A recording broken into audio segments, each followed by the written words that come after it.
ഇന്നലെ മുഴുവനും വെള്ളത്തിലിട്ടിട്ട് രാത്രി ഞാൻ വാറ്റി വെച്ച് ഇന്ന് തുടച്ചും കൂടി ഒന്നും കൂടി എടുത്തിട്ട് അരിയണേണ് കേട്ടോ.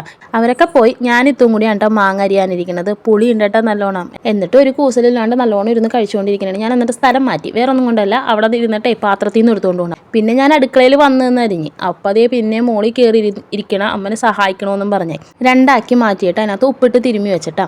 എന്നിട്ട് ദേ എനിക്ക് വെളുത്തുള്ളി നന്നാക്കി തന്നെ ഇരുന്നിട്ട് പകുതി മാങ്ങയിൽ മുളക് പൊടിയും ഇച്ചിരി കായം പൊടിയും ഉലുവാപ്പൊടിയൊക്കെ ഇട്ടിട്ട് എന്നിട്ട് അതിനകത്തോട്ട് എണ്ണയിൽ താളിച്ചിട്ട് അതിനകത്തോട്ട് ഇട്ടേ. എണ്ണയിൽ കടുക് പൊട്ടിച്ചിട്ട് വേപ്പിലയും വറ്റൽമുളകും ഒരിത്തിരി കടുക് പരിപ്പും ഇട്ടിട്ടുണ്ട്.